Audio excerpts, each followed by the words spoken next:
Yes, let's begin. So today we're going to start with another chapter, that is hydrocarbons.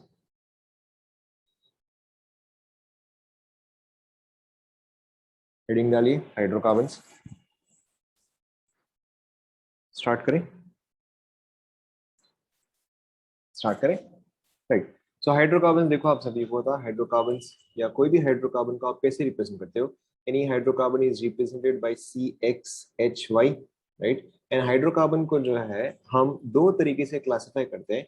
The first is saturated hydrocarbons. Saturated hydrocarbons कौन सा आता है बताओ? Alkene, alkene, alkyne में से saturated ones are saturated ones are alkanes. Alkenes का एक और भी नाम होता है, क्या होता है बताओ? Paraffins, olefins. क्या नाम होता है? पैराफिन्स या olefins? Correct. Alkenes are also called as paraffins. I think यहाँ पे शायद सिंगल एफ होता है, डबल एफ होता है. No no. एनीवेज, एल्कीन का जनरल फॉर्मूला क्या होता है बताओ? एल्कीन का general formula is CnH2n+2, right. ये सब तो आप सभी को आता है. नाउ सैचुरेटेड के अलावा आपका आता है अनसैचुरेटेड. अनसैचुरेटेड में क्या क्या आएगा बताओ? Yes, new chapter. अनसैचुरेटेड में क्या क्या आएगा? करेक्ट. सबसे पहला आपका आता है एल्कीन. एल्कीन का formula is CnH2n. Okay. And उसके अलावा आपका आता है एल्काइन. एल्काइन का formula is CnH2n-2. Okay. Organic का लास्ट चैप्टर कहाँ से आ जाएगा भाई? अभी तो चैप्टर स्टार्ट ही हुआ है. And these two together are called as correct. These two together are called as olefins. फटाफट कंप्लीट कर लें यहाँ तक.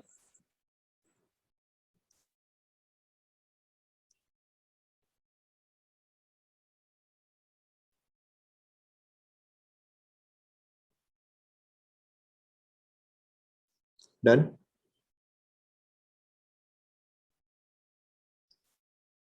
कॉपी कर लो. Between saturated and unsaturated, which is less reactive?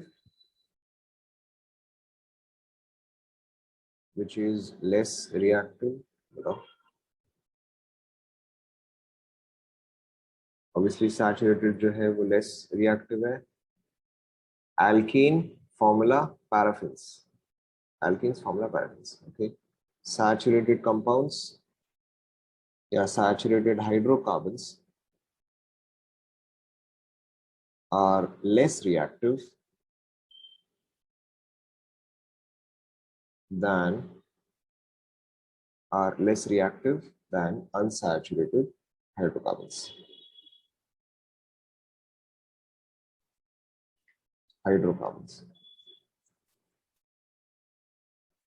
देखिए, paraffins, PARAFINS. लिख लिया.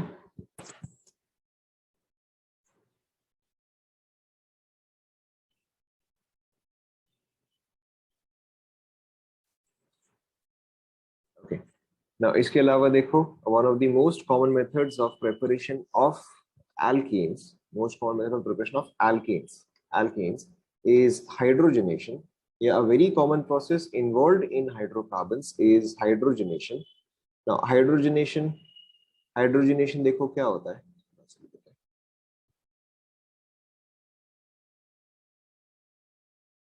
हाइड्रोजनेशन में क्या होता है? You can have any unsaturated compound, चाहे वो आपका एल्केन हो चाहे वो आपका एल्कीन हो. अनसैचुरेटेड कंपाउंड में आप यूज करते हो hydrogen. Okay. Hydrogen over some catalyst. यहाँ पे कैटलिस्ट जो है not exactly preparation, this is a very common reaction. Now unsaturated compound पे आप यूज करते हो हाइड्रोजन.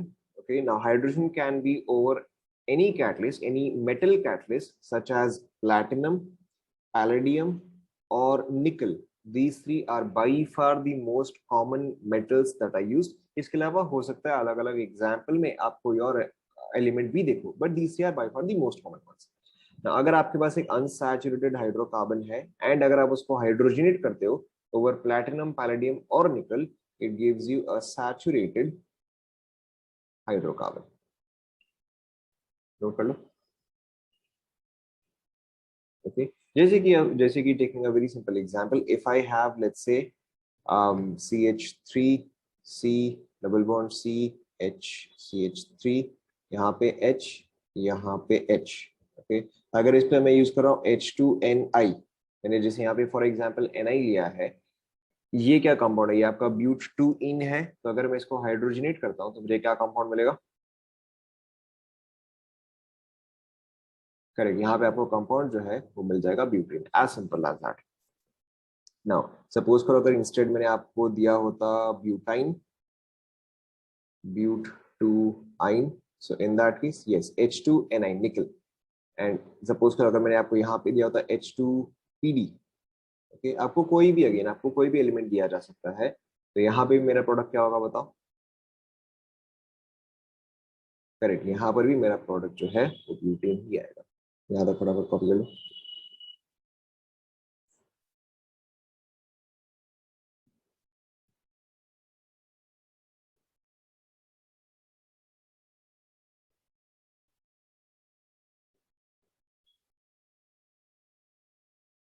मैंने अभी तक कुछ भी नहीं बताया है। आई हैव ओनली सेड अगर आपके पास एक अनसैचुरेटेड हाइड्रोकार्बन है, अगर आप उसको हाइड्रोजनेट करते हो तो it converts into a saturated hydrocarbon.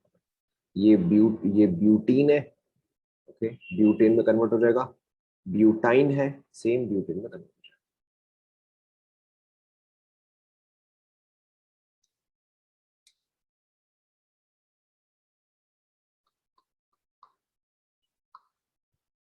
Cis trans से अभी कोई फर्क नहीं पड़ता। सिस ट्रांस से अभी आगे फर्क पड़ेगा, यहाँ पे फर्क नहीं पड़ता। आपके पास चाहे सिस एल्कीन हो या ट्रांस एल्कीन हो, it will still convert them into alkenes. और यहाँ पर तो सिस ट्रांस का कोई सवाल ही नहीं है। लिख लिया ना? अब देखो यहाँ पे आपको एक और चीज क्या समझना है कि H2 ओवर प्लैटिनम, पैलेडियम और nickel is a syn addition. Syn addition यानी कि सेम साइड से एडिशन या ऑपोजिट साइड से एडिशन? बताओ। Syn addition, same side addition या ऑपोजिट? करेक्ट, यहाँ पे आपका सेम साइड एडिशन आता है। ओके, कहने का मतलब अगर सपोज करो आपको एक एग्जांपल दिया जाए, let's say we have a cis isomer double bond CH3, यहाँ पे D, यहाँ पे D। Okay, now obviously this entire compound is a planar compound, and अगर मैं इस पे यूज कर रहा हूँ H2, लेट्स से मैंने क्या क्या यूज किया, निकल यूज किया, पैलेडियम यूज किया। Okay, let's put H2PT here. Okay, now this entire compound is a planar compound. यहाँ पे carbon, double bond carbon, methyl deuterium, methyl deuterium. Okay, now दोनों हाइड्रोजन जो है वो सेम साइड से ही अप्रोच करेगा। या तो दोनों हाइड्रोजन आपका यहाँ से अटैच होगा, या तो दोनों हाइड्रोजन जो है वो आपका यहाँ से अटैच होगा। जो भी हो, दोनों हाइड्रोजन आपका सेम साइड से ही अटैच होगा। लेट्स से फॉर एग्जांपल कि मैं यहाँ पे इन पर्टिकुलर दोनों हाइड्रोजन जो है वो बॉटम से अप्रोच करवा रहा हूँ। ओके, फॉर एग्जांपल तो यहाँ पे हाइड्रोजन हाइड्रोजन जो है वो यहाँ से अप्रोच करेगा, सिन एडिशन, यानी कि सेम साइड से अटैक करेगा। सो देखो अगर मैं इसका 100 हॉर्स प्रोजेक्शन बनाता हूँ, देखो ध्यान दो, अगर मैं इसका 100 हॉर्स प्रोजेक्शन बनाता हूँ तो मैं इसको यहां से देख रहा हूँ, this is C1, this is C2, this is C1, this is C2। Okay, बताते जाओ आराम से, कोई जल्दी नहीं है। सबसे पहले यहाँ पे कौन सा ग्रुप आएगा? मैं इसको यहां से देख रहा हूँ, यहाँ पे कौन सा ग्रुप आएगा बताओ? हाँ, वापस सोचो, लेफ्ट साइड कौन सा आएगा? करेक्ट, लेफ्ट साइड आपका मिथाइल आएगा। यहाँ पे क्या आएगा बताओ? यहाँ पे ड्यूटेरियम आएगा। यहाँ पे क्या आएगा बताओ? करेक्ट, यहाँ पे आ जाएगा हाइड्रोजन। ऑलराइट, अब तो देखो आपको पूरा समझ में आ गया। यहाँ पे हाइड्रोजन आया तो यहाँ पर क्या आएगा? सेम हाइड्रोजन ही आएगा। ओके, यहाँ पे क्या आया बताओ? यहाँ पे आपका मिथाइल आएगा। एंड यहाँ पे क्या आया? यहाँ पे आपका ड्यूटेरियम आ गया। ओके, सो इस पर्टिकुलर कंपाउंड को अगर आप देखोगे, okay, this particular compound, is it optically active और inactive? Correct. This particular compound is optically inactive क्योंकि यहाँ पे एक परफेक्ट प्लेन ऑफ सिमेट्री है, H के पीछे H, Me के पीछे Me एंड D के पीछे D। तो यहाँ पर तो आपका प्लेन ऑफ सिमेट्री है, plane of symmetry is present, hence optically inactive this particular compound. Obviously अगर आपको कुछ और कंपाउंड दिया रहता, will take that in a second. Plane of symmetry optically inactive, okay, or we can also say that this particular compound is a mesomer। यहाँ तक फटाफट आप लोग कंप्लीट कर लो।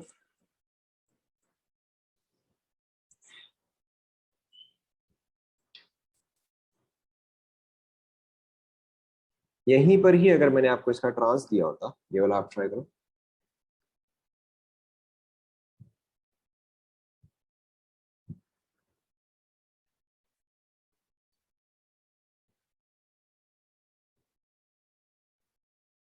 ये रहा ना, प्रोडक्ट तो यही है, प्रोडक्ट यही है, plane of symmetry.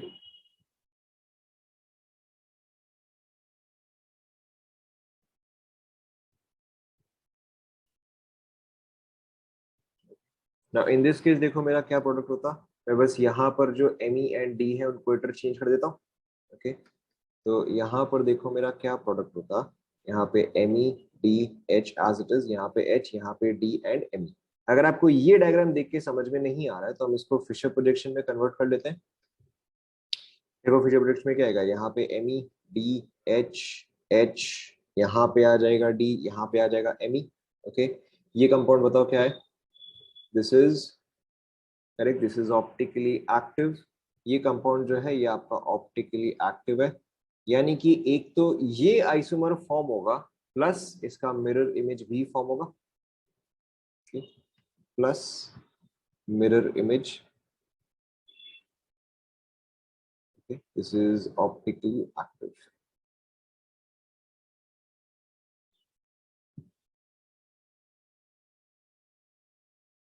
Okay, mixture जो आपका होगा यहाँ पे आपका हर एक कंपाउंड तो ऑप्टिकली एक्टिव होगा, जो ये कंपाउंड फॉर्म होगा प्लस जो इसका मिरर इमेज फॉर्म होगा वो दोनों तो ऑप्टिकली एक्टिव होंगे। बट अगेन यहाँ पर तो 50-50 मिरर इमेज क्यों फॉर्म होगा, देखो यहाँ पे मैंने H जो है वो बॉटम से अप्रोच करवाया, बट हो सकता है आपका H जो है वो टॉप से भी अप्रोच करे, which is why mirror image can also form. Okay, now as I was saying कि यहाँ पे आपका हर एक प्रोडक्ट जो है वो तो ऑप्टिकली एक्टिव है, but the mixture as a whole would be optically inactive, or mixture as a whole would be a racemic mixture. Is that clear to everyone? Okay, now you always have to be careful कि आपको compound क्या दिया गया है। ऐसा जरूरी नहीं है कि अगर आपके पास सिस है तो हमेशा ही ऑप्टिकली इनएक्टिव आएगा। For example if I give you this compound, carbon double bond carbon, यहाँ पे मिथाइल, यहाँ पे इथाइल, यहाँ पे ड्यूटेरियम, यहाँ पे ड्यूटेरियम।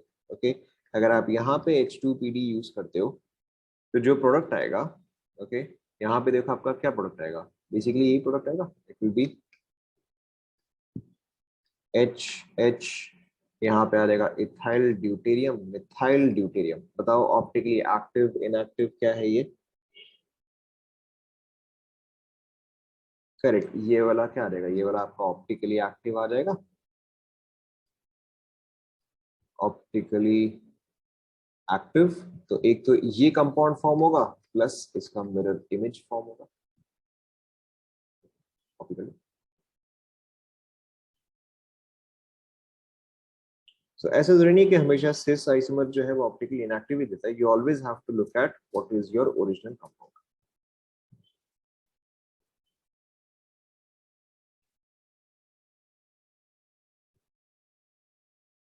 कंप्लीट कर लिया।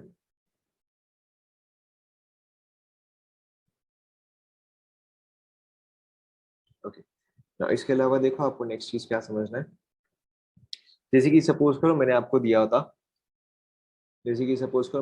होता, but two yne. Okay, now in this case अगर मैं H2PD PT और NH में से अगर मैं कुछ भी यूज करूं ना, यहाँ पे आपको क्या समझना है कि the reaction takes place step wise.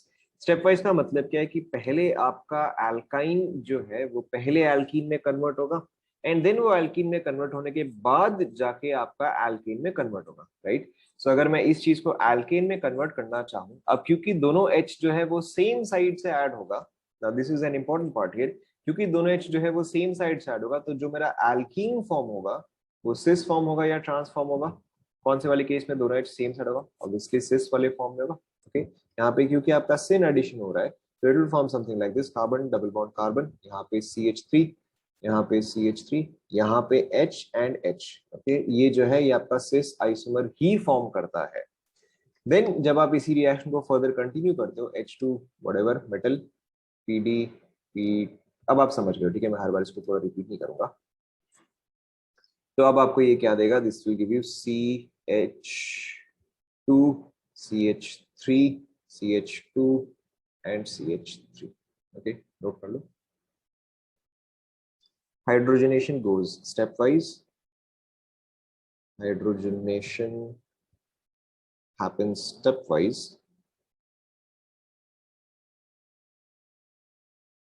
That is, alkyne converts to alkene, converts to alkane,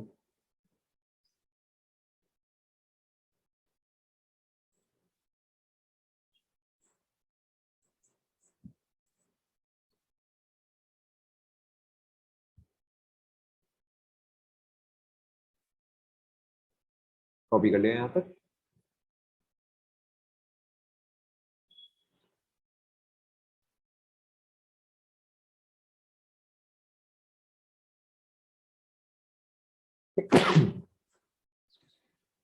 यहाँ तक लिख लिया। ओके, ना इसके अलावा आपको एक दो पॉइंट्स और क्या ध्यान में रखना है।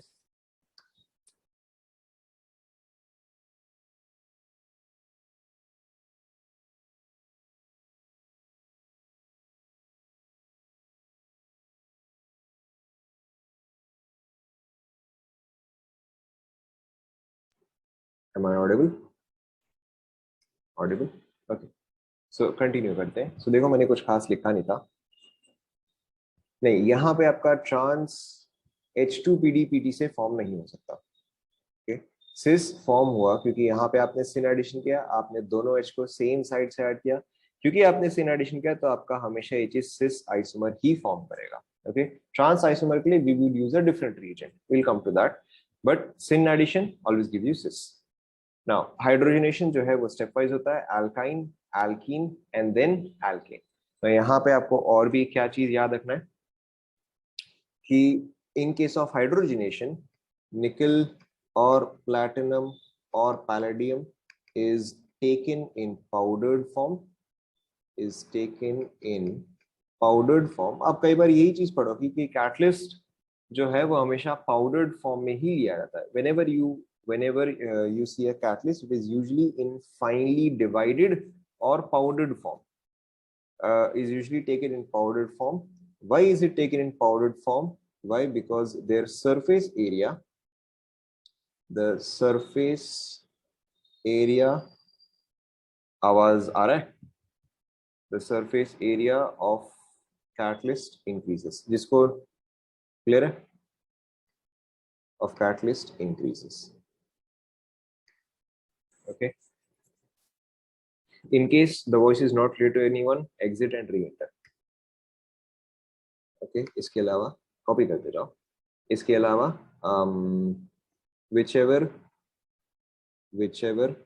has, या whichever reactant has less surface area, reacts faster as more molecules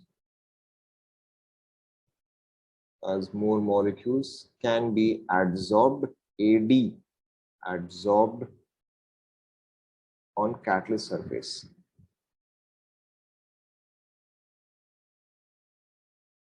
okay, ना ये पर्टिकुलर स्टेटमेंट जो है ये आप एक चैप्टर में पढ़ोगे, that is your surface chemistry. अभी के लिए तो बस आप इस चीज को लिख लो,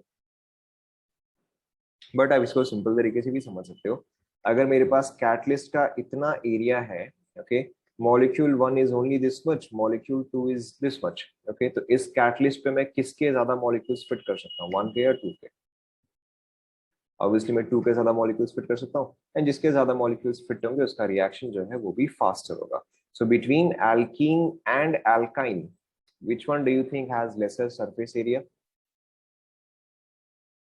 Between alkene and alkyne, which has lesser surface area?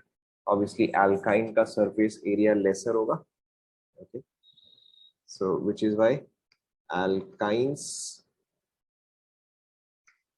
are better than alkenes in terms of reactivity towards hydrogenation. Why? Because alkynes have lesser surface area than alkenes.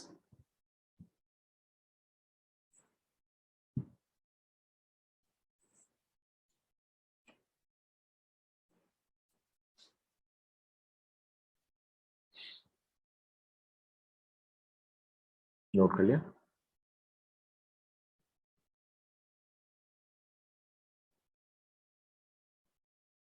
Note.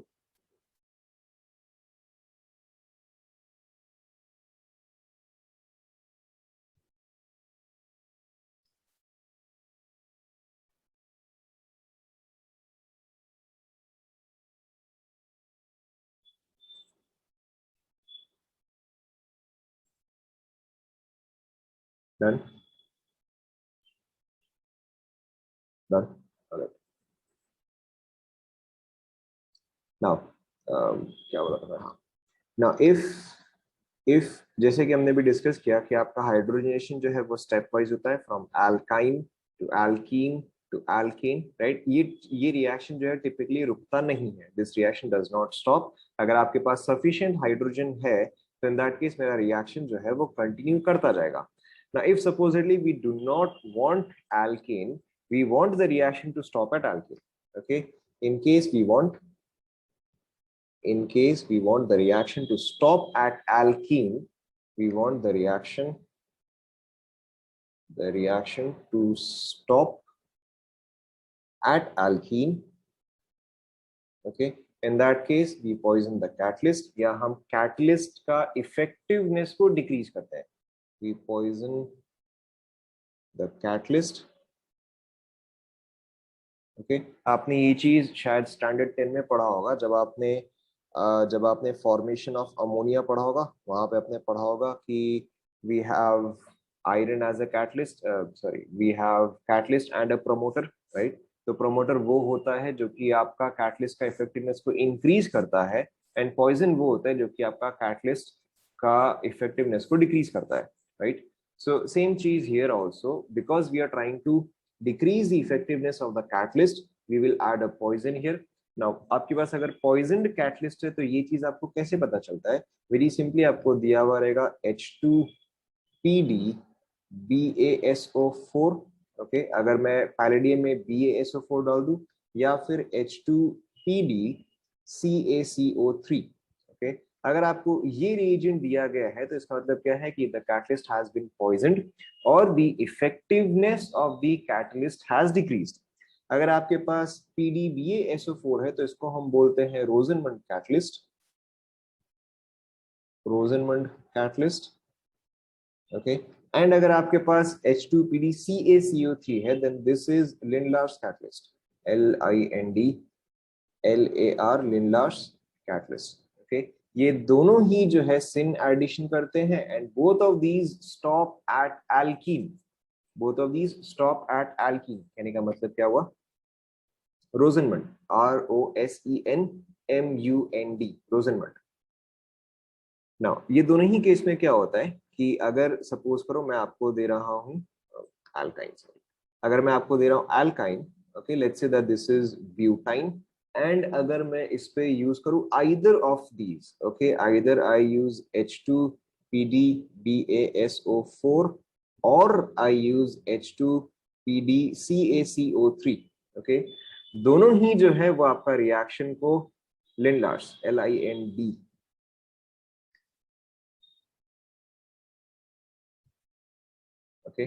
दोनों ही जो है वो आपका रिएक्शन को एल्कीन पे ही stop कर देते हैं। यस, रोजेनबर्ग, जब मैं बोलता हूँ तब सुना करो।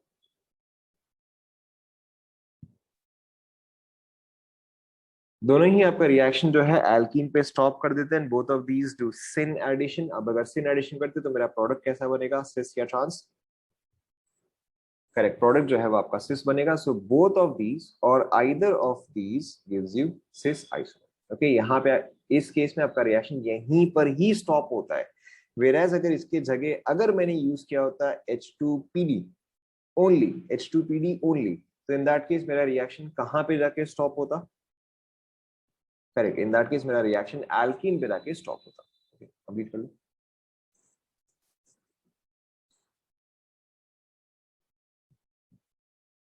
ना इसके अलावा एक और भी हो सकता है, आप कई बार देखो, दैट इज H2PdC। सम काफी सारे बुक्स में ये पर्टिकुलर रिएजेंट जो है वो कॉमन है। इसका भी मतलब यही होता है, it is a poisoned catalyst. Okay, इसका कोई स्पेसिफिक नाम तो नहीं है, but this also means poisoned catalyst. यहाँ पर भी आपका सिन एडिशन ही होता है, तो इन this case also your product will be. Note कर लो।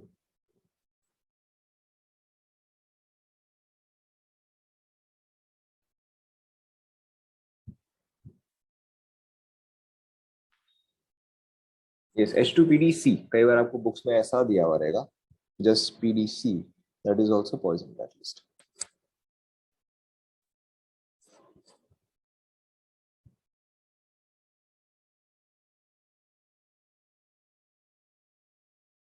नोट कर लिया।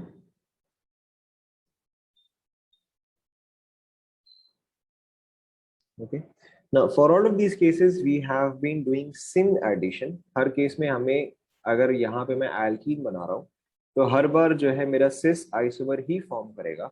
बट अगर सपोज करो आपको ट्रांस आइसोमर फॉर्म करना है या अगर आपको एंटी एडिशन करना है, in that case we use an entirely different reagent called, in that case we use the reagent Na liquid NH3. Okay, Na liquid NH3, this is called as Birch reduction. BIRCH, this is called as Birch reduction. Now Birch reduction के case में क्या होता है? In this case here we have anti-addition. The most important part that you have to remember here is that Birch reduction is anti-addition. And इसके अलावा यहाँ पर भी आपका रिएक्शन जो है वो एल्कीन पे ही आके स्टॉप हो जाता है। जैसे कि फॉर एग्जांपल अगर मैं आपको यही सेम चीज दूं, that is if I give you butyne. Okay, ना यहाँ पे एंटी एडिशन हो रहा है, तो बताओ यहाँ पे कौन सा ज्योमेट्रिकल आइसोमर फॉर्म होगा? करेक्ट, आपको बस यहाँ पे इतना ही समझना है कि यहाँ पे trans isomer, that is it.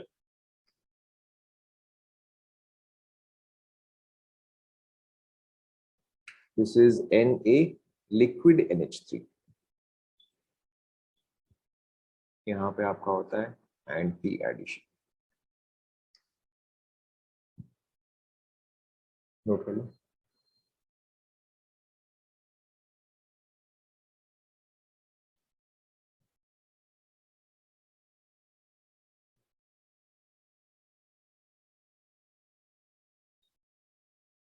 Note कर लिया ना। इसके अलावा यही जो आपको Na लिक्विड NH, ये सारे के सारे हाइड्रोजनेशन के अंडर ही है। हम सारे केसेस में हाइड्रोजन ऐड कर रहे हैं, ऑब्वियसली आपका हाइड्रोजन के अंडर ही आएगा। नाउ यही कैटलिस्ट जो है वो आपको हो सकता है और भी काफी अलग तरीके से दिया जाए। हो सकता है कि आपको दिया जाएगा Na liquid NH3। Okay, this is a possibility. या फिर आपको दिया जा सकता है NaNH2 कॉमा या स्लैश NH3। या फिर हो सकता है आपको दिया जाए NH2 minus NH3। Okay, any of these possibilities can be there. Okay, आपको इसमें अगर इसमें से कुछ भी दिया हुआ है तो आपको इसका मतलब यही समझना है कि this is basically your Bosch reduction. Complete कर लो।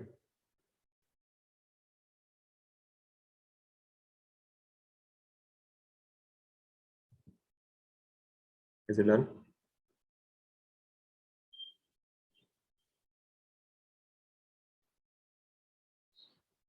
यहाँ तक सभी ने कंप्लीट कर लिया? Alright, moving on. नाउ अब इसके आगे देखो, एक और काफी इंपॉर्टेंट सा पार्ट है, that is your reduction of benzene या hydrogenation of benzene. We are still continuing in hydrogenation. Reduction of benzene. Now this is a very important one. यहाँ पर देखो क्या हो रहा है,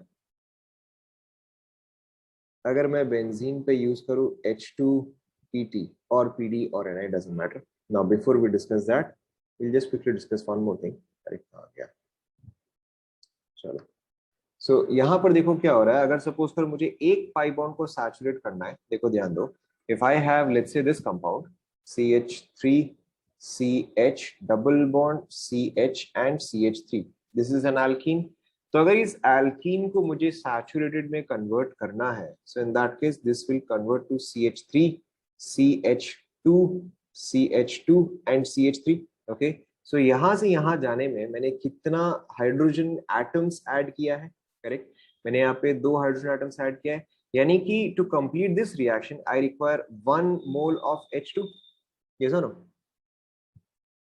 ओके, और अगर सपोज करो यहीं पे मेरे पास ये चीज इस तरह से होता, okay, so in that case मुझे कितना H2 रिक्वायर्ड पड़ता, बताओ कितना H2 रिक्वायर्ड पड़ता? करेक्ट, मुझे यहाँ पे 2 H2 रिक्वायर्ड पड़ता, right? So moles of H2, moles of H2 I can relate it directly to the number of pi bonds. yes or no? एक पाई बॉन्ड को एक H2 चाहिए होता है, 2 पाई बॉन्ड को 2 H2 चाहिए होगा. ओके, नाउ यहाँ पर देखो आपका सबसे कॉमन क्वेश्चन क्या क्या आता है कि अगर मेरे पास बेंजीन है, so for complete hydrogenation, okay, अगर मेरे पास ये चीज 1 मोल है, for complete hydrogenation how many moles of H2 will I require? Obviously I will require 3 moles of H2 here. 3 moles of H2 अगर मैं यूज करता हूँ, तो देखो यहाँ पे मेरा क्या बनेगा, यहाँ पे मेरा कंपाउंड बन जाएगा साइक्लोहेक्सिन. यस और no? I will get 1 mole of cyclohexene. Yes, no? Okay, now in this case आपका और भी रिएक्शन कंडीशन क्या होता है, आपका यहाँ पे रिएक्शन कंडीशन और क्या होता है, high pressure of H2. High pressure of H2. Okay, high pressure of H2 का मतलब क्या हो रहा है कि यहाँ पे हम रिएक्शन कंडीशन थोड़ा सा ड्रास्टिक कर रहे हैं. Here we are forcefully trying to create a reaction. Okay, ना पिछले सारे केसेस में हम ऐसा कंडीशन नहीं डाल देते, but in this particular case we have to use high pressure of H2 because benzene is not very reactive towards hydrogenation. And why is benzene not very reactive towards hydrogenation? Or why do you think benzene is not reactive towards hydrogen? Correct, because benzene is highly stable. benzene का aromatic character है जिसके वजह से कि ये hydrogenation जिसकी वजह से कि ये हाइड्रोजन की तरफ रिएक्टिव नहीं है. yes or no? Everybody understands this point? Okay, now the question here is, अगर सपोज करो आपको कुछ ऐसा कंडीशन दिया जाए कि you still have 1 mole of benzene, okay, but अब आपको यहाँ पे दिया गया है 1 mole of H2, okay, PT whatever. अब आपका प्रोडक्ट यहाँ पे क्या बनेगा, मैं आपको ऑप्शंस दे रहा हूँ. okay, your options are, okay, एक second, option B,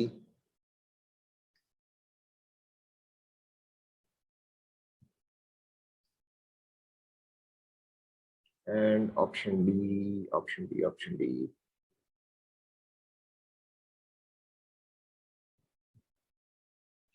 What do you think क्या आंसर आएगा इसका, बताओ.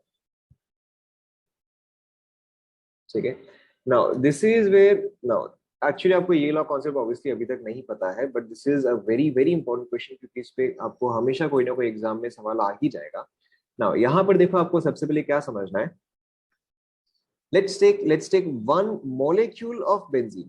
okay, let's take just one molecule of benzene. मेरे पास यहाँ पे सपोज करो, मेरे पास यहाँ पे सपोज करो 2 molecule of benzene था. okay, I am right now only observing these 2 molecules of benzene. okay, now let's say कि फर्स्ट वाला जो है वो अभी तक रिएक्ट नहीं किया है. okay, अभी तक रिएक्ट नहीं किया, बट ये वाला molecule has just reacted with 1 H2 molecule. ध्यान दो मैं क्या बोला, मैं मोल नहीं बोल रहा हूँ, मॉलिक्यूल बोल रहा हूँ. okay, right now I have 2 molecules of benzene. This has not yet reacted and this is reacting with 1 molecule of hydrogen. यहाँ पे 1 mole लिया है, so I have sufficient quantity. So जब मैं एक molecule of hydrogen यूज करूंगा, सबसे पहले ये चीज तो इस फॉर्म में कन्वर्ट हो जाएगा. yes or no? ओके ना, अब आप मुझे ये बताओ out of 1 and 2 now which one is more stable? Correct, 1 ज्यादा स्टेबल है। ओके 1 ज्यादा स्टेबल है तो 1 कम रिएक्टिव आएगा। yes or no? 1 more stable less reactive, 2 less stable more reactive। Okay तो यानी कि अब जो मैं नेक्स्ट हाइड्रोजन का एटम सॉरी अब जो मैं नेक्स्ट हाइड्रोजन का मॉलिक्यूल डालूंगा तो वो किसके साथ रिएक्ट करना प्रेफर करेगा, 1 या 2? Correct. So what you have to understand here is जब मैंने एक पाई बॉन्ड हटा दिया तो मेरा जो प्रोडक्ट बना now that is more reactive than my reactant. Yes और नो? ओके सो अब ये H2 जो है वो इसके साथ रिएक्ट नहीं करेगा, अब मेरा H2 जो है वो अगेन मेरा इसी मॉलिक्यूल के साथ ही रिएक्ट कर रहा है। सो यानी कि now this will again convert to give you this compound. Okay obviously चलो इस कंपाउंड को ले लेते हैं। ओके एक ही बात है, अब आपका ये कंपाउंड मिलेगा। नाउ अब आप ध्यान दो, this is let's say 3, this is also 1, this is 2, this is 3। Okay अब अगर मैं देखूं between 1 2 and 3 order of stability क्या आएगा, which is most stable here? Obviously 1 आएगा। 1 के बाद फिर नेक्स्ट मोस्ट स्टेबल कौन सा आएगा? करेक्ट 2 आएगा, क्यों? क्योंकि 2 में कॉन्जुगेशन है। एंड लीस्ट स्टेबल या मोस्ट रिएक्टिव कौन सा रहेगा? थर्ड आ जाएगा। ठीक है, यानी कि अब जो एक और में अगर हाइड्रोजन का मॉलिक्यूल ऐड करूं तो अगेन वो अब किसके साथ रिएक्ट करेगा? करेक्ट, वो थर्ड के साथ रिएक्ट करेगा। यानी कि this reaction absolutely does not stop जब तक कि ये मेरा एल्केन में कन्वर्ट नहीं हो जाता। क्या ये पार्ट आप सभी को समझ में आया? ओके सो हाइड्रोजन मॉलिक्यूल जो है वो दूसरे एटम के पास या दूसरे मॉलिक्यूल के पास जाएगा ही नहीं जब तक कि ये मॉलिक्यूल जो है कंप्लीटली एल्कीन तक कन्वर्ट नहीं हो जाता। ओके सो यहां पे देखो, this is most stable. Okay this is less stable,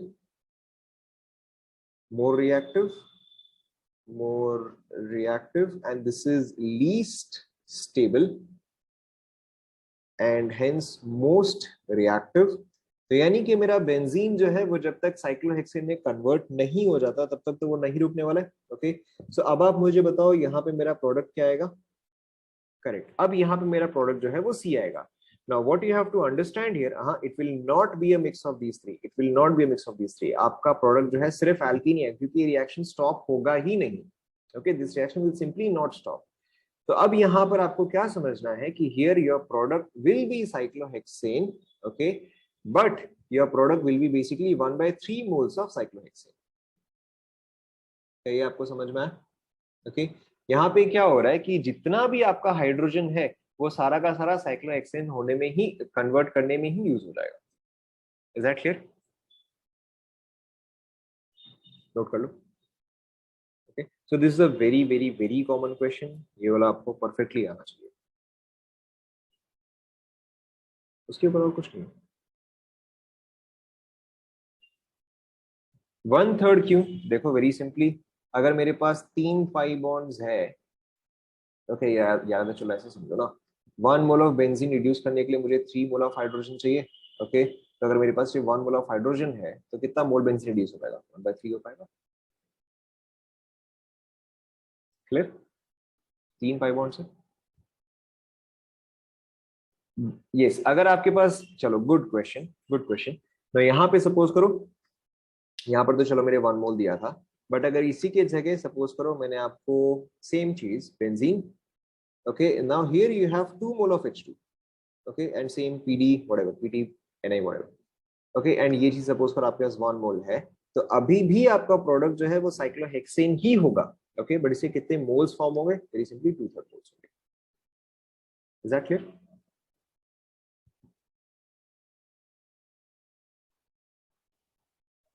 okay so benzene का रिएक्शन जो है वो कभी भी साइक्लोहेक्साडाइईन या साइक्लोहेक्सीन पे स्टॉप नहीं होता है, it will go up to cyclohexane. Done?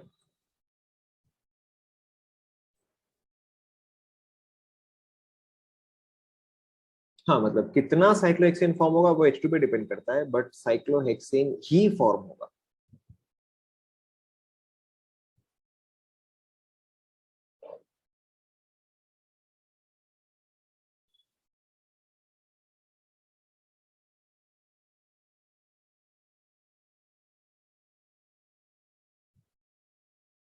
Done. Alright, now यहाँ पे देखो दिस इज जनरल हाइड्रोजनेशन। इसके अलावा एक और भी काफी इंपॉर्टेंट सा है कि when you have benzene and we hydrogenate using birch reduction, that is अगर मैं यहाँ पे Na लिक्विड NH3 यूज करूँ, ओके, तो this one you have to memorise. In this case जो मेरा प्रोडक्ट फॉर्म होता है that is this compound. Obviously यहाँ पर अगर आपका 2/3 साइक्लोहेक्सेन फॉर्म हुआ है तो ऑब्वियसली यहाँ पे 1/3 बेंजीन बचा होगा, या अगर यहाँ पे 1/3 साइक्लोहेक्सेन फॉर्म हुआ है तो यहाँ पे 2/3 बेंजीन बच गया होगा। ओके, यहाँ पे आपको क्या याद रखना है कि when we have benzene and we do burst reduction, in that case this is your major product. क्योंकि यहाँ पर ही आपको कई बार कंफ्यूज करने के लिए अगेन क्या क्वेश्चन दिया रहता है कि आपको दे देगा सेम क्वेश्चन एंड आपको ऑप्शन क्या देगा, आपको ऑप्शन देगा बेंजीन, आपको ऑप्शन दे देगा conjugated this, option C this, and option D ये दे देगा। Okay, so in this case option B C. Yes, ऊपर में आपका साइक्लोहेक्सेन जो है वो अगर 2/3 ही फॉर्म हुआ तो बेंजीन 1/3 बच जाएगा।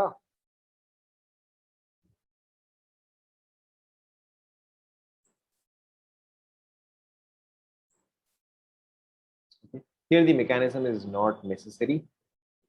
Here the mechanism is not necessary. बस आप प्रोडक्ट लास्ट वाला कौन सा, again mechanism is not necessary। मतलब मैं बता सकता हूँ बट उसका कोई पॉइंट नहीं है, आपको काम नहीं आएगा।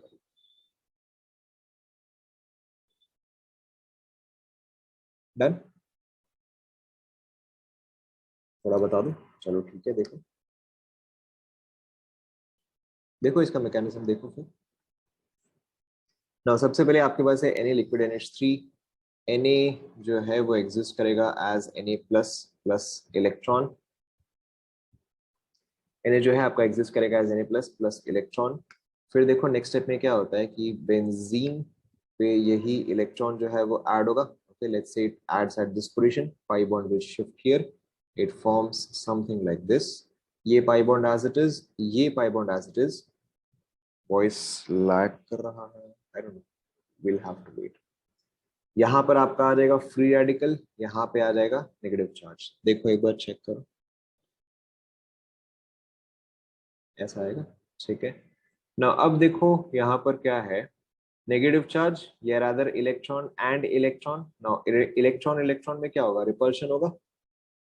ओके, एंड अगर इलेक्ट्रॉन इलेक्ट्रॉन में रिपल्शन होगा so obviously they will want to stay as far away from each other as possible.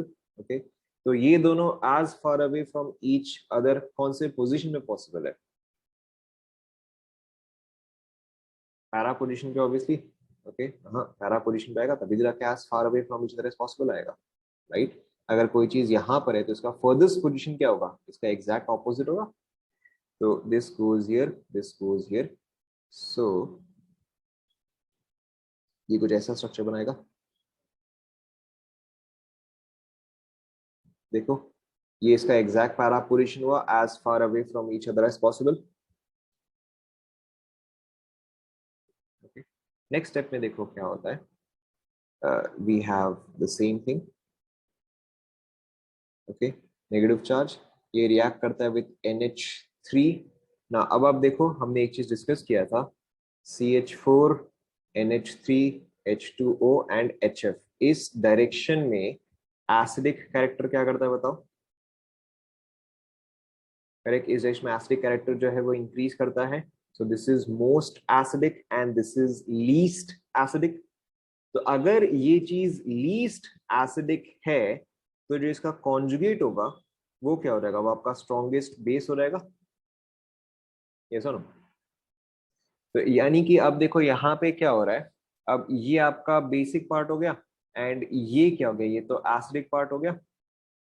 ये सुनो, तो यहाँ पे आपका क्या होता है, यहाँ पे आपका एसिड बेस रिएक्शन होगा। एसिड बेस रिएक्शन से देखो फर्स्ट केस में मुझे क्या मिलता है, ये चीज एज इट इज, यहाँ पे आपका रेडिकल प्लस NH2 माइनस, क्योंकि यहाँ से ये क्या निकालेगा, यहाँ से ये H प्लस निकालेगा तो NH2 माइनस बच जाएगा। Yes no, okay. Next step में देखो यहाँ पे एक और इलेक्ट्रॉन ऐड होगा, एक और इलेक्ट्रॉन कहाँ से आएगा, सोडियम से ही आएगा। Okay, obviously we are taking a large quantity of sodium, so एक और इलेक्ट्रॉन जो है वो भी आपका सोडियम से ही आता है। This will again convert to give you this compound. Okay, and इसके आगे तो फिर आप लिख सकते हो NH3 वापस से।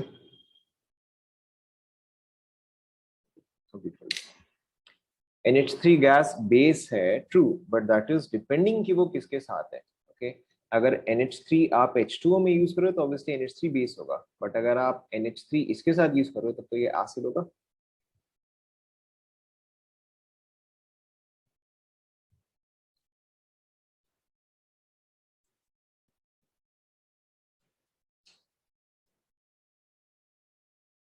कंप्लीट कर लो यहाँ तक। Okay, but for this particular case the mechanism is not necessary, सिर्फ प्रोडक्ट ही यहाँ पे इम्पोर्टेंट है।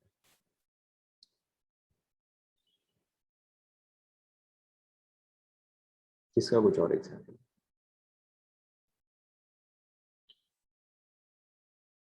हाइड्रोजनेशन का।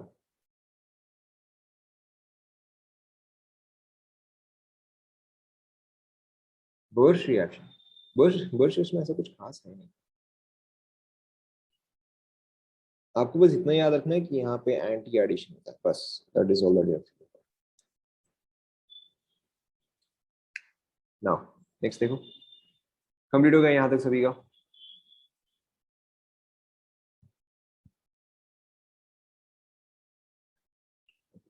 नेक्स्ट आप देखो, preparation of alkanes, preparation of alkanes. Okay, now इसमें से majority reaction हम already कर चुके हैं। Okay, the first is from alkenes और alkynes। alkenes या alkynes से हम alkanes कैसे prepare कर सकते हैं बताओ, अभी जैसे हमने डिस्कस किया, by hydrogenation, that is H2PD or PT or Ni। Okay, the second method is from alkyl halides, alkyl halides, that is RCl। now RCl पे मैं क्या यूज करूं? Okay, out of all the reactions that we have studied so far, what reaction can we use that will give me an alkane? Very good, यहाँ पे मैं Woods reaction use कर सकता हूँ। Okay, I can use Na and dry ether। ये मुझे क्या देगा बताओ, ये चीज आपको RR देगा। This is your Woods reaction। Okay, we have already completed this, इसको और हमें डिटेल में करने की जरूरत नहीं है। now the third is आप यहाँ पे एक और चीज भी यूज कर सकते हो। ओके, मैं यहाँ पे चाहूँ तो ग्रिग्नार्ड रिएजेंट भी यूज कर सकता हूँ। ओके, फिर ग्रिग्नार्ड रिएजेंट में जहां पर आपका SN2 रिएक्शन होता था, इन दैट केस मेरा प्रोडक्ट क्या बनता था, R डैश बनता था, right. For that what did we require कि the best condition would have been, क्योंकि SN2 हो रहा है तो मेरा यहाँ पे अल्काइल हैलाइड जो है वो कौन सा डिग्री का होना चाहिए, correct, this should be a 1 degree halide. तो इन दैट केस मेरा SN2 जो है वो सबसे इजीएस्ट हो जाएगा। Okay, it forms R dash. Fourth one देखो, अब ये आपको आता है, अगर मैं आपको सपोज करो कार्बोक्सिलिक एसिड दूं, कार्बोक्सिलिक एसिड से हम एल्केन्स कैसे फॉर्म कर सकते हैं बताओ, by decarboxylation. Now decarboxylation का मैंने आपको दो मेथड्स बताया था, बताया तो मैंने आपको वैसे तीन था, बट यहाँ पर तो आपका सिंगल एसिड ही है। So correct, so the first method is Kolbe's electrolysis. Kolbe's electrolysis में क्या था, we had NaOH and electrolysis. Okay, इसके अलावा एक और भी था, बताओ हमने डी कार्बोक्सिलेशन में फर्स्ट रिएक्शन कौन सा पढ़ा था, डी कार्बोक्सिलेशन में फिनाकोल कहां से आ गया, correct, that was your soda lime D carboxylation. Soda lime D carboxylation, यहाँ पे हमारा रिएजेंट क्या था, NaOH CaO and heating। okay, now this will give me same RH and this would also give me RH। Complete कर लो, sorry ये मैंने गलत बोल दिया, ये वाला आपको RR देगा।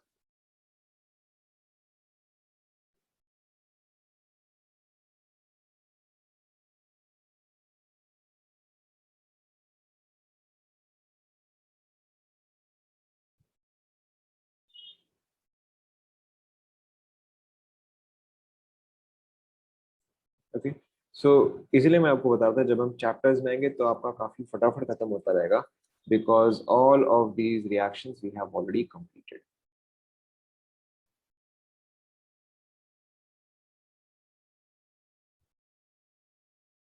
लिख लिया?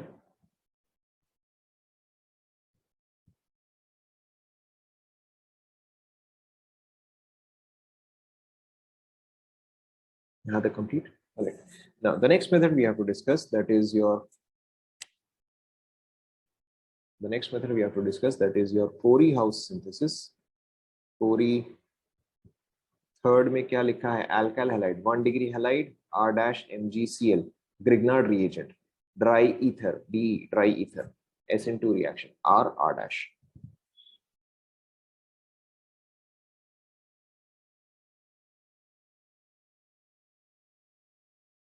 यहां तक सभी ने कंप्लीट कर लिया क्या?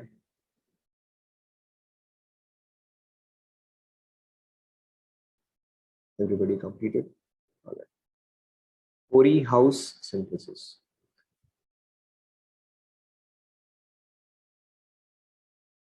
Corey house synthesis. Okay. Now, Corey house synthesis is very useful for the preparation of unsymmetrical alkenes. Very useful for the preparation of unsymmetrical alkenes. Okay.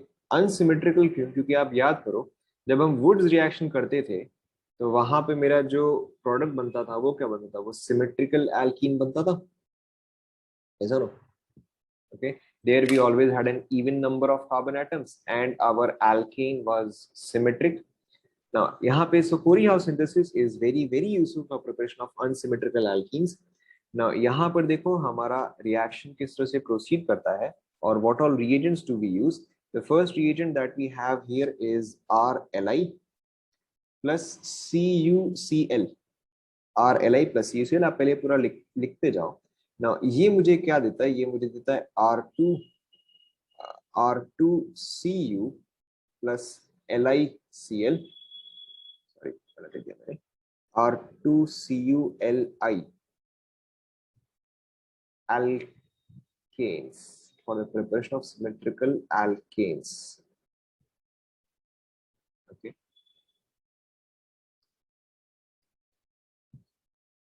एक सेकेंड, इसको बैलेंस करना not particularly required. Balancing is not required. This is called as Gilman reagent.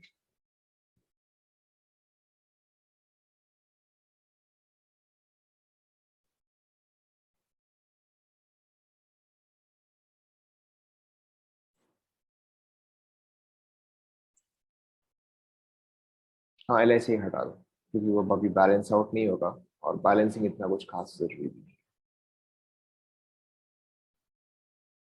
नहीं, in fact balance out हो गया अगर आप चाहे तो, प्लस NaCl डाल दोगे तो वो वैसे भी बैलेंस आउट हो जाएगा. Okay, but not required. आप लिख सकते हो नॉट रिक्वायर्ड.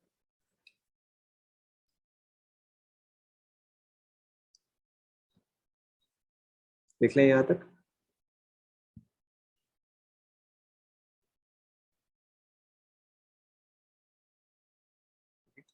यहाँ पे देखो आपको क्या याद रखना है कि there can be many organometallic compounds. Okay, organometallic compounds आपके टिपिकली कौन कौन से आते हैं? आपका हमने एक ऑलरेडी डिस्कस कर लिया, that is your Grignard reagent. तो देखो आपके पास कौन कौन से ऑर्गेनोमेटेलिक कंपाउंड्स होते हैं. तो आपका होता है RLi. ओके, ये चलो RLi के जगह बेटर को मैं ऐसे डिस्कस करता हूँ. The metals that can react with organic compounds would be your Li, Na, Mg, copper, zinc, cadmium and mercury. Okay, now यहाँ पे आपको क्या समझना है कि इन दिस डायरेक्शन आप खुद से सोचो, इलेक्ट्रोपॉजिटिव कैरेक्टर इंक्रीज हो रहा है या डिक्रीज हो रहा है? करेक्ट, इलेक्ट्रोपॉजिटिव कैरेक्टर जो है वो डिक्रीज हो रहा है. ओके, अब देखो अगर इलेक्ट्रोपॉजिटिव कैरेक्टर डिक्रीज हो रहा है, ध्यान दो, तो अगर सपोज करो मेरे पास है RLi एंड अगर सपोज करो मेरे पास है लेट्स से RMg. ओके, अभी आप बैलेंसिंग का मत सोचो. सपोज करो मेरे पास है RLi and RMg. Now this is more electropositive as compare to this here. Okay, तो अगर ये ज्यादा इलेक्ट्रोपॉजिटिव है तो यहाँ पे डेल्टा पॉजिटिव भी ज्यादा होगा, which means that यहाँ पे आपका डेल्टा नेगेटिव भी ज्यादा आएगा to balance this out. Yes और नो? ओके, चलो मैं इसको R बोल देता हूँ, इसको मैं R डैश बोल देता हूँ. सिमिलरली ये आपका क्योंकि थोड़ा सा कम इलेक्ट्रोपॉजिटिव है तो यहाँ पे चार्ज जो है थोड़ा सा कम आएगा एंड यहाँ पर भी आपका चार्ज जो है थोड़ा सा कम आएगा. Okay, so what I can write, is R minus has greater electron density, than R dash minus. Yes or no?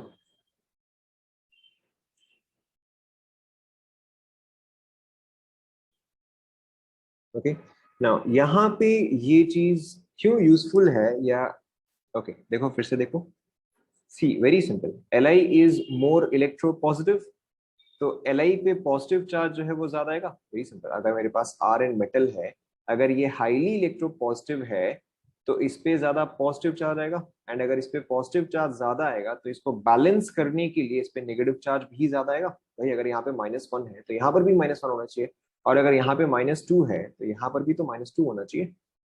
Okay, so same thing here also, अगर ये ज्यादा इलेक्ट्रो पॉजिटिव है तो इस पे नेगेटिव चार्ज ज्यादा आएगा, एंड अगर ये कम इलेक्ट्रो पॉजिटिव है तो इस पे नेगेटिव चार्ज भी कम आएगा। सो आर पे जो नेगेटिव चार्ज है, ये आर है, आर पे जो नेगेटिव चार्ज है has greater electron density than R dash minus, ये वाला जो है ये आपका R dash. Is that clear ना? Okay, now continue. सो अब इस चीज का यूज क्या है, अगर आपको एलिमिनेशन करना है, ओके आप याद करो एलिमिनेशन के लिए हमेशा हमारा कैटलिस्ट क्या होता था, for elimination we always had a strong base. Okay, we always needed a strong base. तो अब आप बताओ, अगर मुझे एलिमिनेशन करना है, nucleophile was for substitution, whenever you say nucleophile it always implies substitution, whenever you say base that implies elimination. तो अगर आपको एक स्ट्रॉन्ग बेस चाहिए तो बताओ आपको क्या यूज करना चाहिए, आर एल आई या आर एम जी? करेक्ट, तो अगर आपको एलिमिनेशन करवाना है, यानी कि if you require a strong base, in that case we typically use R L I. Okay, but अगर आपको सब्स्टिट्यूशन करना है, in that case you need a nucleophile, okay, or you need a relatively weaker base, in that case we will use RMG। क्या ये आप सभी को समझ में आया? ठीक है, तो ऑब्वियसली यहाँ पर अगर मैं इन सभी के ऑर्गेनोमेटेलिक कंपाउंड्स बनाऊं, ओके, तो which would be the best one for substitution reaction? Obviously RHG जो है वो आपका बेस्ट होगा फॉर सब्स्टिट्यूशन रिएक्शन। ओके, तो आपको टिपिकली क्या समझना है कि when I am in this direction it is typically substitution, okay, and when I am in this direction it is typically your elimination. आप सभी को क्लियर हुआ? ऑब्वियसली ग्रिग्नार्ड जो है वो तो दोनों ही करता है, it depends on what is your original compound. यहाँ तक सभी को समझ में आया?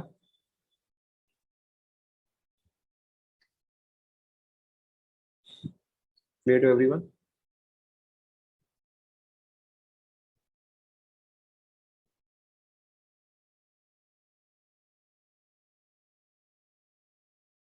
Okay, now the next and most important thing is, कि अब जो आप हाइड्रोकार्बन लेते हो, ठीक है, नॉट द हाइड्रोकार्बन, अब जो आप एक आर डैश सी एल लेते हो, मैं बता रहा हूँ आर डैश सी एल क्या होता है। R dash C L has to be a 1 degree halide.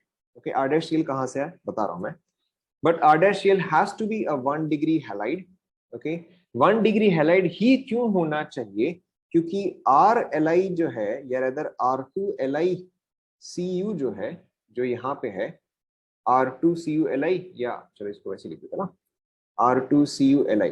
Okay, ये चीज जो है ये R डैश Cl पे SN2 रिएक्शन करने वाला है। ओके, तो अगर SN2 रिएक्शन करने वाला है, यानी कि ये मेरा हमेशा क्या होना चाहिए, this has to be a 1 degree halide. समझ में आया? Okay, so your R dash Cl always has to be a 1 degree halide, क्योंकि यहाँ पे आपका SN2 रिएक्शन ही होने वाला है, और we want to make happen an SN2 reaction. तो यहाँ पे आपका प्रोडक्ट क्या फॉर्म होगा, R R dash,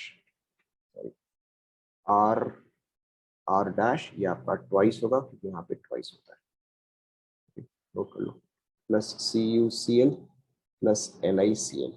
okay, now this is a very good reaction, why? Because my catalyst is regenerated। obviously catalyst तो हमेशा regenerate होगा ही होगा, but in this reaction also your catalyst automatically gets regenerated।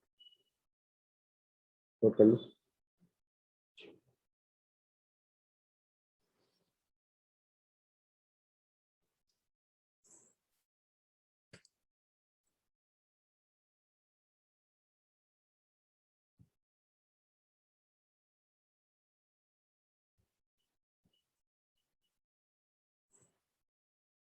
Note कर लो पहले, फिर then I will explain कि इसको क्वेश्चन में कैसे यूज करते हैं।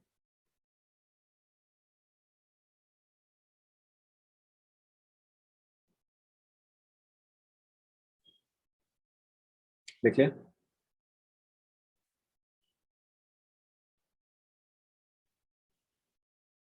LICL कैटलिस्ट में नहीं था, true, LICL was not in catalyst, but जब मैं इसको R के साथ रिएक्ट करूंगा तब तो वो मेरा RLi में कन्वर्ट हो जाएगा।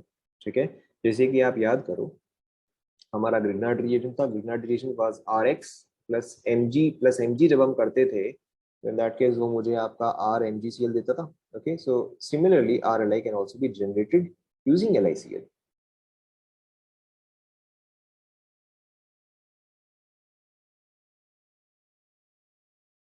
चलो आप ऐसे लिख लो, अगर आप पूरा नहीं तो आप सिर्फ ऐसे लिख लो।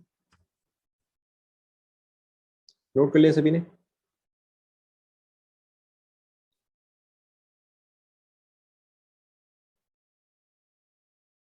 Okay, now how do we use this in question?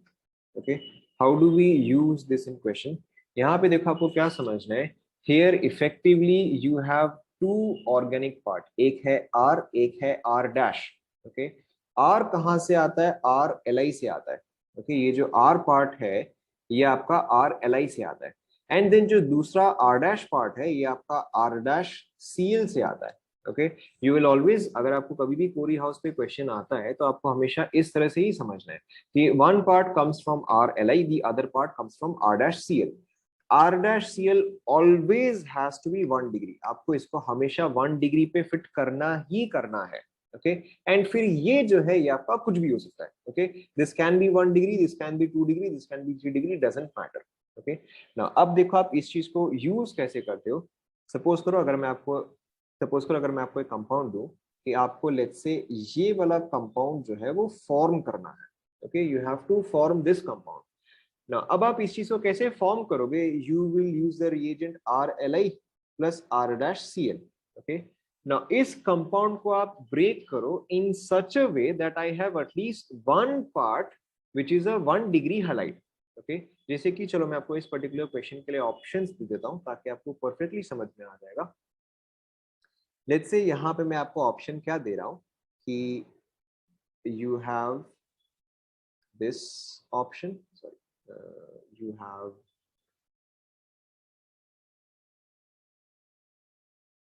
This option और you have this option. Okay, तो अब आप खुद बताओ इन दोनों ऑप्शन में से कौन सा बेटर ऑप्शन होगा?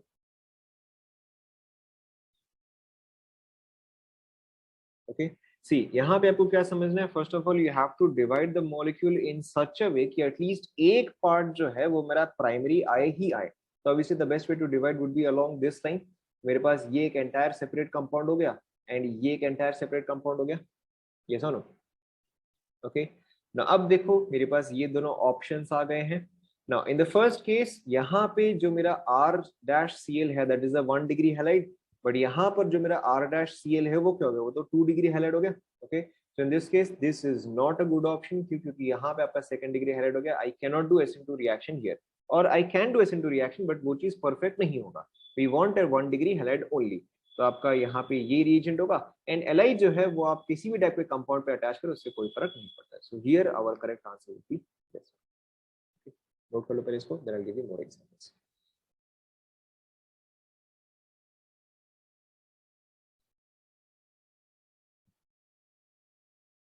थोड़ा ऊपर करो।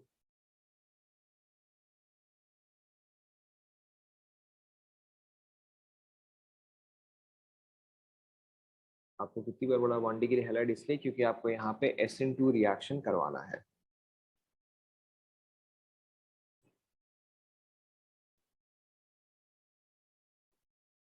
क्लियर?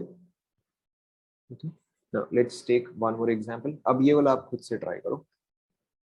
सपोज करो कि आपको ये वाला कंपाउंड फॉर्म करना है। Okay, you have to form this compound and you have RLi plus R-Cl।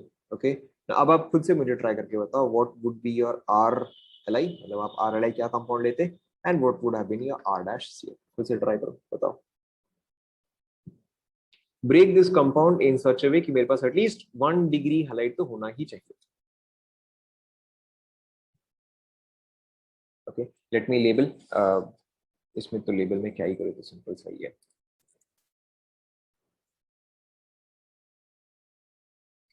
हो गया. Okay, now this particular compound आप कहीं से भी ब्रेक करो, बात बराबर ही है. ओके, चाहे मैं यहां से ब्रेक करूं, या मैं यहां से ब्रेक करूं, या मैं यहां से ब्रेक करूं, तीनों पार्ट बराबर ही होगा. ठीक है, तो इससे मुझे क्या क्या एल्केन पार्ट मिल रहा है. एक तो मुझे ये पार्ट मिल रहा है. ओके, एंड दूसरा जो है वो मुझे ये पार्ट मिल रहा है. Okay, this is obviously A, this is B. कौन सा पार्ट में एल आई जाएगा? बी पार्ट में एल आई जाएगा, क्योंकि ए पार्ट में तो मुझे सी एल डालना ही पड़ेगा. तो मेरा आर एल आई क्या हो जाएगा? It would be this compound. Okay, and मेरा आर डैश सी एल क्या हो जाएगा? It would be C H three C L.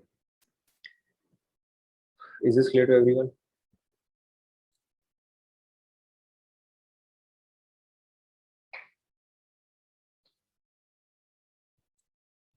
Let's take a couple more examples.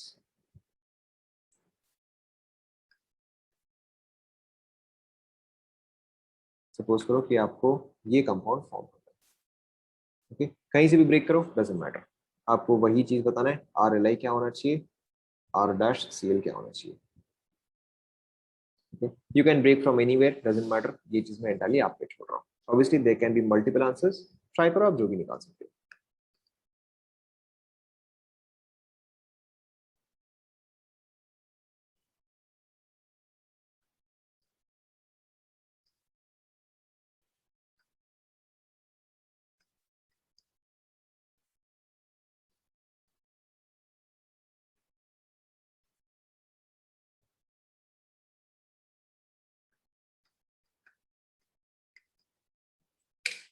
Try करो.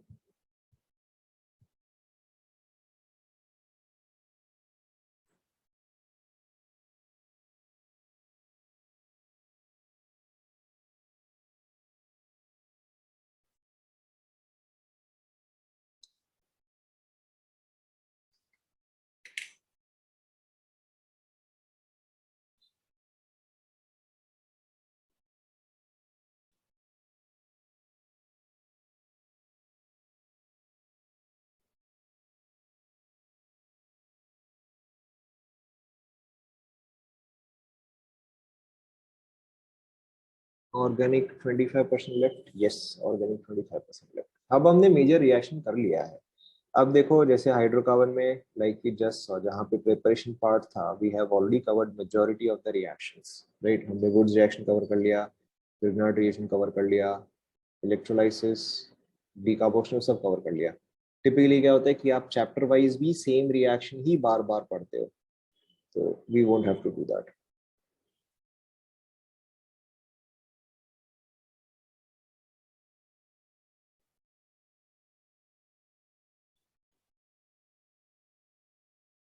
इसको होमवर्क दे देते हैं. Okay, let's keep this as homework. चलो, ये आपका होमवर्क हुआ, इसको आप सॉल्व करो. Will discuss this in the next class. That's it for today then. Thank you class. First वाला बता दो. ठीक है, चलो ठीक है, फर्स्ट वाला देखो. फर्स्ट वाले में there are multiple possibilities. I can break from here. Okay, और I can break from here, और I can break from here. ठीक है, चलो मैंने आपको इतना ऑप्शन दे दिया है. अब आप खुद से देखो कि कौन सा वाला बेस्ट पॉसिबिलिटी होना चाहिए. Write all the possibilities and then see कि इसमें से बेस्ट ऑप्शन कौन सा होना चाहिए. चलो, दैट्स इट. Thank you.